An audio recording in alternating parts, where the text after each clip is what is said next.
Hola, buenos días, tardes. En este otro video vamos a ver lo que es la transformada de Fourier. De la integral de Fourier vamos a pasar a la serie de Fourier, y más o menos es el mismo procedimiento que se usó cuando se vio de transformada de serie de Fourier trigonométrica a compleja. Igual aquí hay que pasar de forma trigonométrica a compleja, y eso nos va a llevar a la transformada de Fourier. Ok. Empecemos entonces viendo la forma compleja de las integrales de Fourier. La fórmula integral de Fourier también puede ser expresada en forma compleja, basándonos nuevamente en la expresión de Euler. Recordemos, estamos hablando de senos y cosenos, entonces podemos expresarlo en forma compleja mediante la de Euler. G de t real puede ser expresada así como la que vimos en el video pasado, la integral de menos 1 a pi, un término a, coseno, que bueno, en este recuerden que es el a de omega, coseno, más 1 en pi, este es el término b, seno de omega, multiplicado por 1. Vamos a hacer un pequeño cambio de variable, transformar las t en g y la derivada para que todo esté en función de g, nada más, argucia matemática. La ecuación 1 puede ser representada entonces, esta ecuación, de esta manera, de menos integral de menos infinito a infinito, como la integral de menos infinito a infinito de un valor de la función g de g, y multiplicada por el valor exponencial e a la j2pi f de t menos g, diferencial de g, diferencial de f. Recordando siempre que f es igual a omega entre 2pi, o omega es igual a 2pi por f. ¿Cómo es que esta y esta pueden ser iguales? Ahorita lo vamos a ver. Dice, si se expande la ecuación 2, esta ecuación que tenemos aquí, en sus partes real e imaginaria, vamos a hacer el proceso inverso. Entonces, tenemos de esta manera, nos queda la ecuación g de t menos la integral de menos infinito a infinito por la integral de menos infinito a infinito de g de t e a la j2pi de t, diferencial de t. Esta es la que teníamos, nos queda de esta manera, coseno, aquí vean, t omega, diferencial de t omega, más 1, más j2pi de menos infinito a infinito por la integral de menos infinito g de t seno de omega t g de t menos esto. Ok, veanla bien. Bueno, entonces, ¿qué es lo que vamos a hacer? Vamos a resolver esta integral. Las integrales están de menos infinito a infinito en ambos casos. Vamos a hacer uso de las funciones, bueno, de que son funciones pares e impares y armónicas. Yo sé que un seno de omega multiplicado por t menos g es igual a menos seno de omega del argumento de menos omega t menos g, y coseno de omega t de g es igual al coseno de menos omega t de g. Básicamente, unas, como sabemos, unas par y otras impar, y voy a utilizar eso, y es lo que estoy dando la definición aquí. Para el primer caso, del caso coseno, si yo visualizo una función coseno, yo sé que una función coseno empieza en un máximo aquí y luego termina en un máximo acá. Bueno, te empieza en un máximo, a un mínimo y hasta de esta manera, y luego de esta manera tengo aquí en una función coseno. ¿Qué pasaría?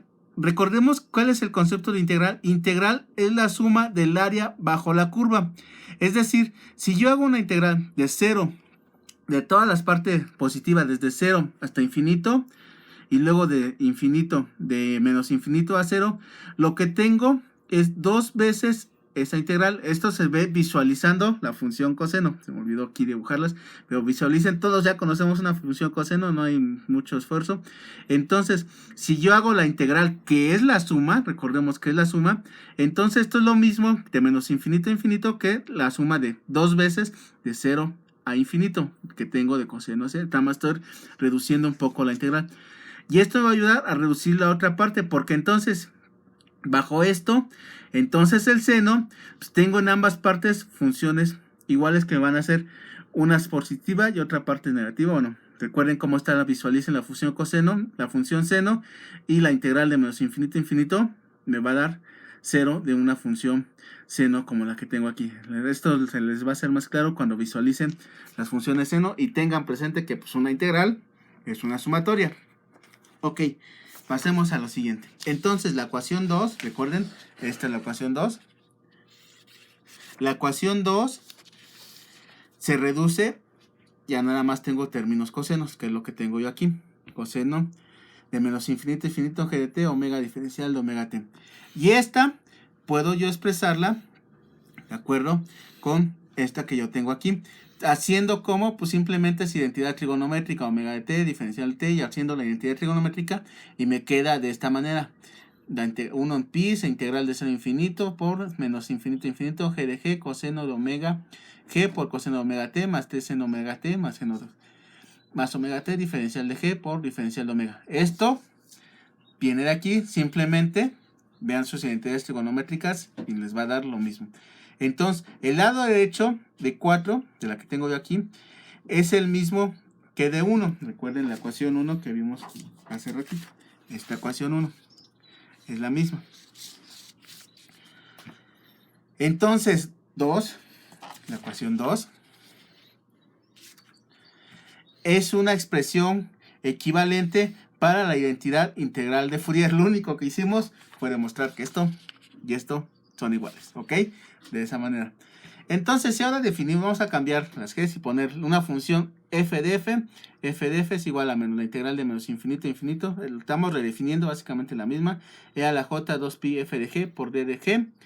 Y entonces, por 2, ya que conozco estas identidades trigonométricas, bueno, estas son exponenciales, perdón, productos de exponenciales. Este valor que tengo aquí me va a dar esto que tengo aquí, y tengo g de t menos infinito a infinito e a la j 2pi f de f de diferencial de f. Ok. Si esta ecuación la reescribo yo de una manera un poquito diferente, tengo g de g menos integral de menos infinito a infinito de e j 2pi de f diferencial de g por la función f de f diferencial de f. Entonces, nada más estoy reescribiendo un poco diferente la misma ecuación que tengo yo aquí atrás, ok, en función de g. Las ecuaciones 5, esta que tengo aquí, y 7, esta que tengo aquí, son conocidas como las transformadas de Fourier.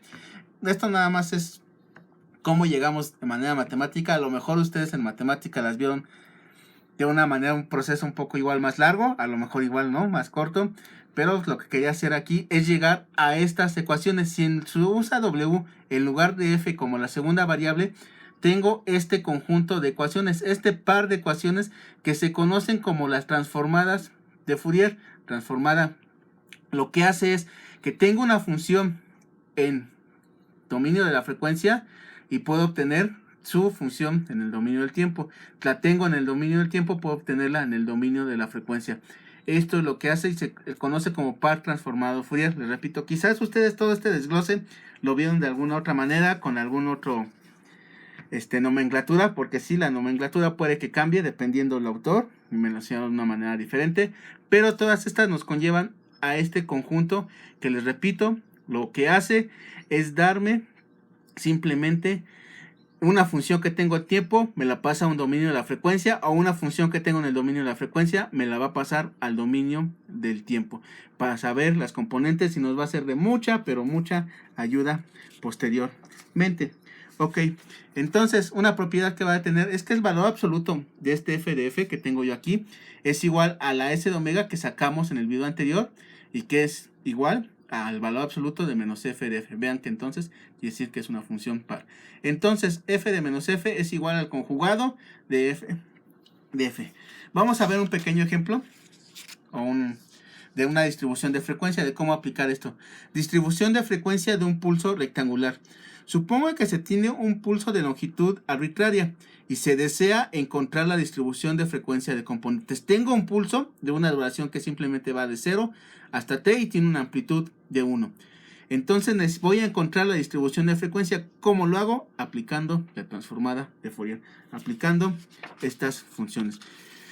Si yo la tengo, lo que deseo es obtener, la tengo en el dominio del tiempo, necesito obtenerla en el dominio de la frecuencia. Entonces la voy a aplicar como esta que tengo yo aquí, y va a ser 1 de la integral de menos infinito a infinito de e a la j 2pi f de g. Bueno, aquí voy a usar g de g, diferencial de g, y estas que tengo yo aquí.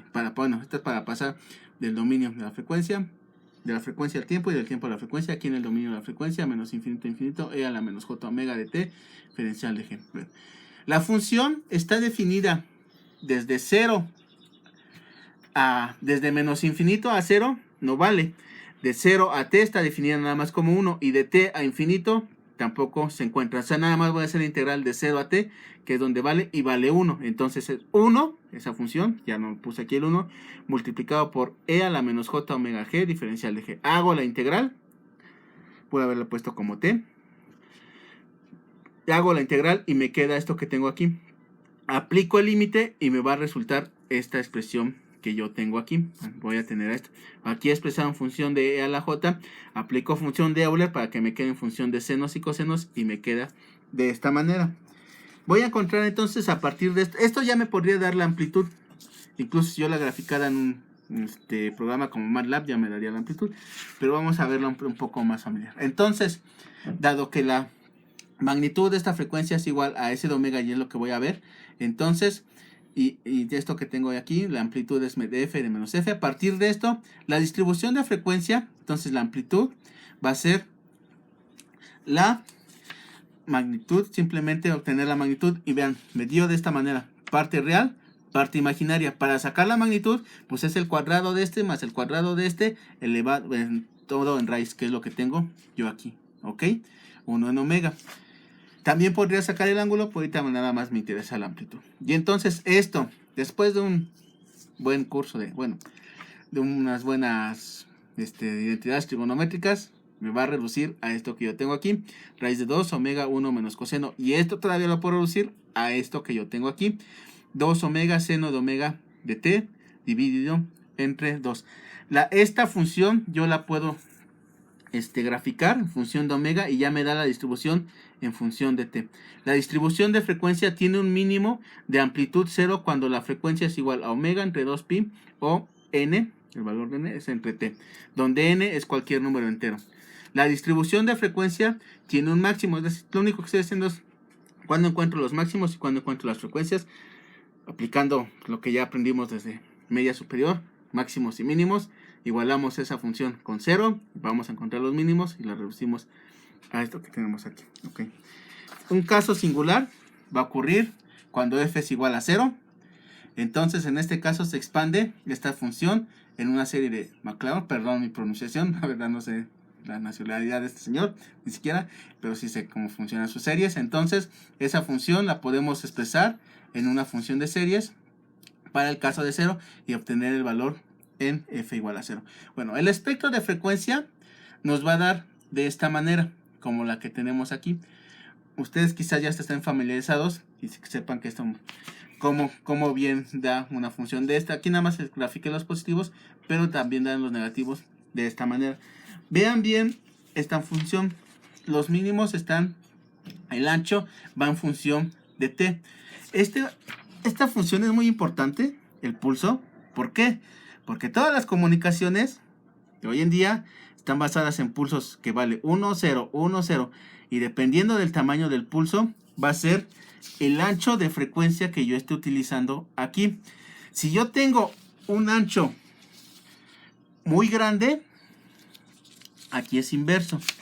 Si yo tengo un ancho muy grande, si este número es muy grande, este número se me va a hacer pequeño. Tengo pequeño. Si este número es muy pequeño, aquí tengo un ancho muy grande. ¿En qué me va a afectar? Pues lo que queremos hoy en día es la mayor cantidad de información posible. Mayor cantidad de unos y ceros. Queremos videos de 4K que tienen un montón de ceros.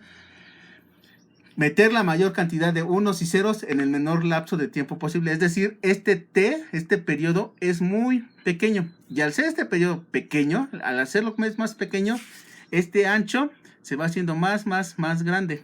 Por lo tanto, es de ahí donde viene, pues que si yo necesito comunicaciones con velocidades, con tasas de información muy altas, en donde la cantidad de bits por segundo es muy grande, requiero anchos de frecuencia muy grandes. O sea, porque este ancho es pequeño, en tasas de bits muy grandes, este se hace muy pequeñito, pero este se va a hacer muy grande, la frecuencia, ¿ok? Bueno, este es un ejemplo muy importante en las comunicaciones. Luego quizás lo vemos un poquito más a fondo de otra manera y también lo vamos a ver más en modulación. Pero por el momento es todo. Muchas gracias.